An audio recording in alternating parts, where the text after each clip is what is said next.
The Book of Boba Fett was a mess. After waiting a solid year since the season finale of The Mandalorian Season 2, which is showing Boba Fett off as a total badass doing some of the coolest shit I have seen in Star Wars, I was pretty excited to see him actually get the chance to get some character development in his own show, and finally become a true character, instead of a dude that just had 3 lines in the original trilogy, and his face plastered on countless pieces of merchandise, as if he were a huge character.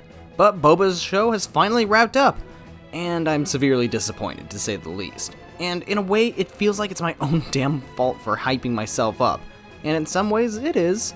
But then on the other hand, the marketing was good, Jon Favreau and Dave Filoni were still involved, and it felt like the perfect concept to make a show out of. And look, there's still some good stuff here, and the show overall isn't a total disaster, but it was just severely underwhelming. Like, for starters, the whole thing just felt like it was hastily put together, from the plot, to the characters, to the action, and the pacing. There's just a lot to talk about. So, the plot here is as follows. Shortly after The Mandalorian Season 2, Boba Fett kills Bib Fortuna and becomes the new crime lord of Jabba's palace. With this new position, Boba seeks to gain power through respect and kindness, unlike Jabba. During this, we also see flashbacks to his escape from the Sarlacc pit, being reformed by the Tuskens in the desert, and meeting Fennec Shan. Is that it? Yeah, for as interesting as that small synopsis is, almost nothing is done with it. Besides a couple of cool moments here and there, with characters that aren't Boba, I'll get to that. It's pretty much just a bunch of scenes that just happen. And that might just sound like a lazy description, but that's seriously all that happens. Like at one moment when things might get interesting when Jabba's cousins at one point come into the picture, who seem like a pretty significant threat until they're lazily written out in the next episode. And I'm just sitting there like, what? And instead of that, we get the Pikes, who don't tie in as well compared to the Hutts. The only way that they make sense to fit in at all is when it's revealed that the Pikes killed Boba's Tusken Raider tribe, which is revealed in the last episode. The show has a problem with its main conflict, because it can't figure out who it wants to be the main threat to Boba. Like, is it gonna be a group in Mos Espa? No. Is it gonna be the Hutts? No. Who's gonna be Boba's rival? Black Chewbacca? No. Cad Bane? Definitely not. So with there being no concrete threat for most of the show, it just makes it feel as though there were no stakes in it. Like, nothing matters. Nothing that happens throughout the story affects the characters. And the characters here are not exactly amazing.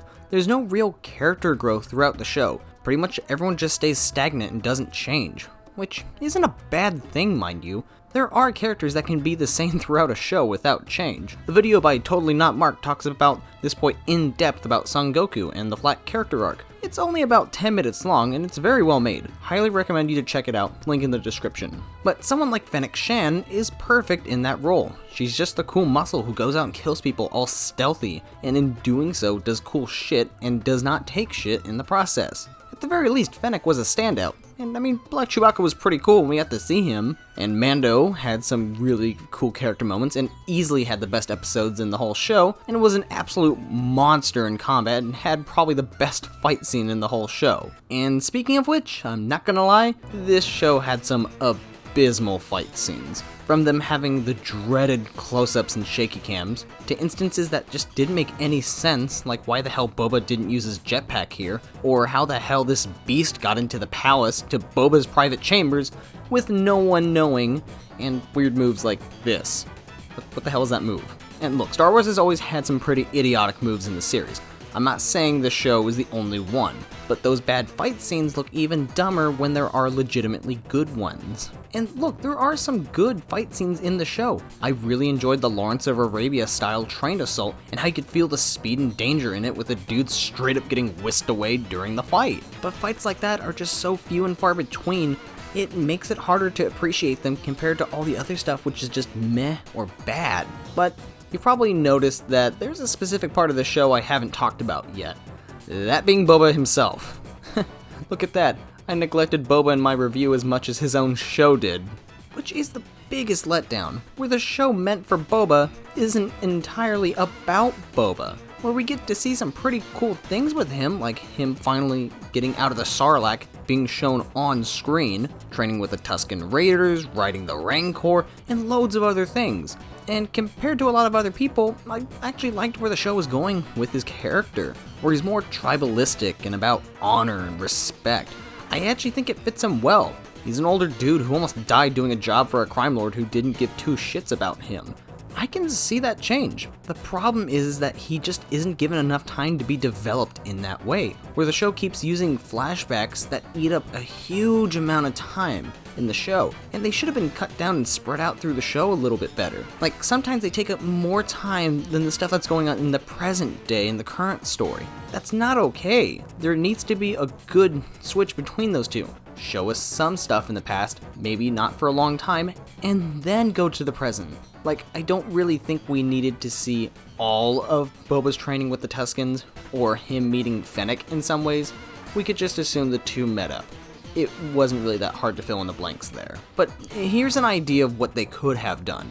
They could have used Jabba's cousins as the crime family pushing into Boba's territory and causing an uproar around Tatooine and perhaps other planets. And instead of them having Black Chewbacca, they have Cad Bane as their enforcer, introduced in the first episode, instead of being at the tail end of the show with barely any screen time. You could use Boba's more good-hearted nature and him going soft as a good contrast to Bane's more cold, ruthless nature, during which you could use the flashbacks to their past to build up the relationship the two had and how Bane mentors Boba. Something like that would have made the show 10 times better and helped the audience relate to Boba's character more. But it's a meme at this point to say that the Book of Boba Fett really isn't about Boba. The show's biggest issue, besides characters, is just the messy nature of it. The show gets way too bloated with the number of cameos in it. Like, look at this poster. Like, good lord, that is disgusting. For the show only having 7 episodes in it, 2 of them don't even have him in it and instead focus on Mando. And look, I like Mando and his episodes are the best ones in the show, but the show is supposed to be about Boba Fett, not Mandalorian stuff. I've always thought that Boba was a cool looking character that never had his true time to shine. So to see him being thrown aside in his own show for literally anyone else but him is depressing. That's what the show basically boils down to being in the end. It's just a stepping off point for other spin-offs. The creators were apparently like, oh, we have to set up the Mandalorian Season 3, so let's give him some episodes in Boba's show. What's that? We need to set up the Ahsoka show too? Well, okay, she's gotta be in it. Put Luke in it too. That'd be cool. So Jedi stuff. Why not? And throw Cad Bane in there since there's not enough time for him to be in. Oh, okay. I don't know. Maybe leave him alive or something. So for season 2, perhaps. Oh, and Cobb Vanth can't die yet. We need to keep him alive because of that New Republic show or whatever that's gonna happen with that. We have plans for him. And I don't know. And throw in some Baby Yoda for good measure. But that's pretty much all I have to say about the show. The Book of Boba Fett feels like a confusing mess that doesn't know what it wants to be or what it wants to do with its characters. Although having a handful of great moments and music, like seriously, the main theme is just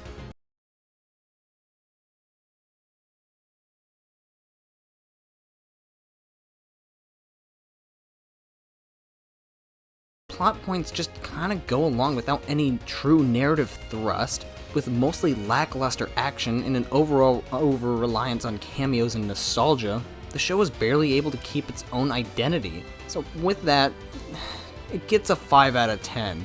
It's just average. And I'm being generous with that score.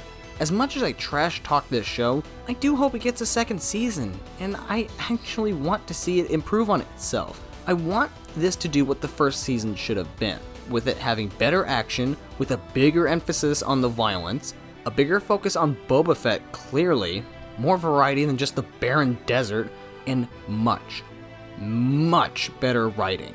But hey, at the very least we get to wait another 3 months to watch Obi-Wan's TV show, which is also set on Tatooine. Oh, come the fuck on!